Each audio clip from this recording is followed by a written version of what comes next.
4 burning questions for Philippine sports in 2026. As we enter 2026, we give you some hot Philippine sports-related issues and topics to think about.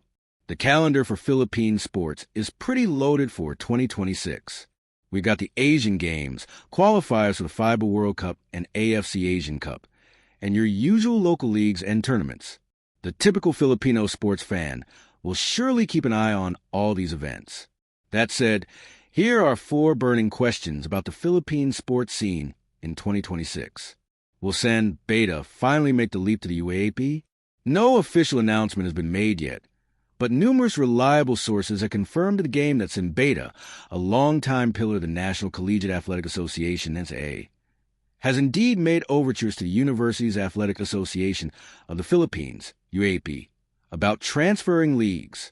These sources have told us that the Red Lions plan to compete already in the coming UAAP season 89 should their application be approved.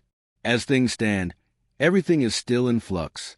We've also been told that as of posting time, the UAAP Board of Trustees has not officially contacted San Beta yet about the status of their application. But if this were to push through, and it likely will, it would bring the current UAAP membership to 9. The Red Lions are the defending men's basketball champions, so they should be competitive right away. However, lest we forget, there are other events on the UAAP calendar. It would be interesting to see how they form their women's basketball team, since the NCAA doesn't have a women's basketball division. San Beta has also historically been competitive in men's football, so we can expect them to be competitive in that discipline as well.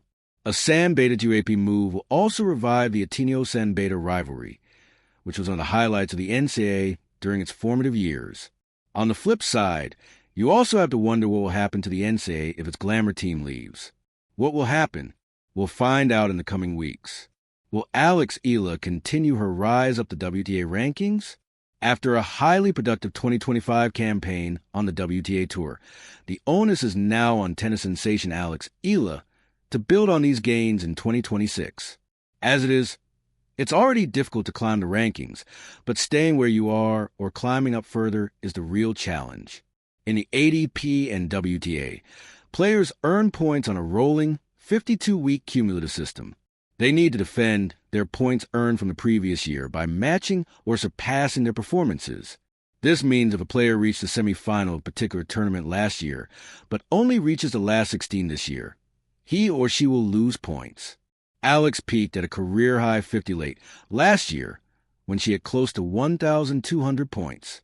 She currently stands at 53rd with 1,076 points, meaning she lost a little over 100 points during the last few weeks of the season. The biggest contributor to her point total was her semifinal run in the Miami Open, which netted her 391 points. For her to defend or surpass those points, she needs to at least duplicate her semifinal finish this year. The tournaments with the most points at stake are the 4 Grand Slams.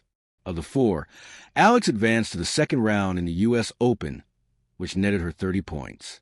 By comparison, her first round exit at Wimbledon gave her just 10.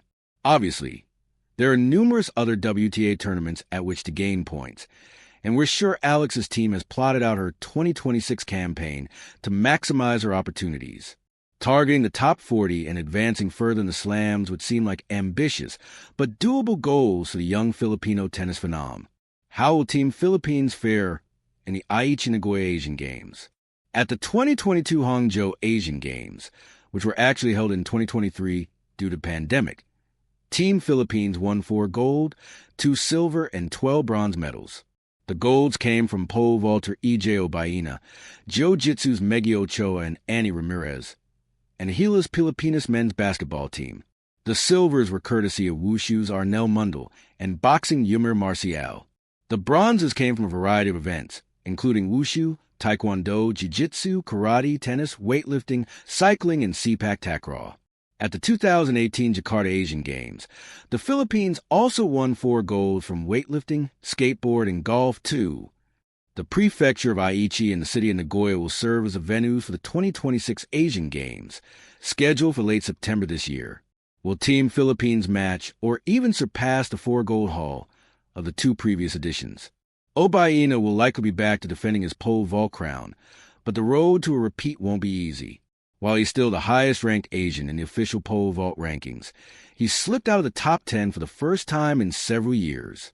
He was also pushed to the limit in last month's Southeast Asian Games. Ochoa has retired from national team duties and now devotes her time to teaching the sport. But Ramirez is coming off a very fruitful 2025, where she won gold at the Asian Jiu-Jitsu Championships and the Jiu-Jitsu International Federation World Championships, and should be considered a favorite. Gilas, of course, will be looking to give the Philippines its first back-to-back Asian Games golds in men's basketball, since the country won 4 straight up to 1962. But there are other athletes and teams that could bring home the gold. The boxers are always in the mix, as are the other combat sports athletes.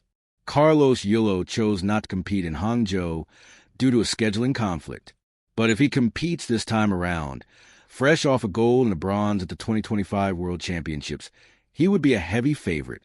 Alex Ila, should she choose to try and surpass her bronze in Hangzhou, would be another potential source of gold. Will the Filipinas qualify for the 2027 FIFA Women's World Cup? Has it already been close to 3 years since the Philippine women's national football team competed in the 2023 FIFA Women's World Cup in New Zealand? Now, the Filipinas are attempting to return to the World Cup stage, and the road looks bumpy. The AFC Women's Asian Cup, to be held in March in Australia, will serve as a qualifier for the WWC. The Philippines, ranked 41st in the world, is in Group A with hosts Australia, ranked 15th, South Korea, ranked 21st, and Iran, ranked 68th.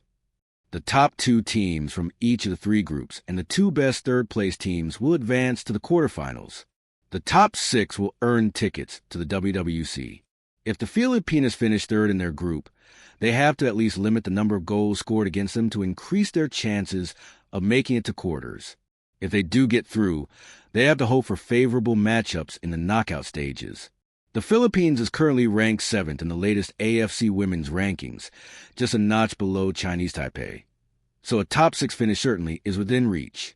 Their recent historic gold medal run in the 2025 Bangkok SEA Games, where they beat world number 36 Vietnam twice, should also provide added inspiration and momentum.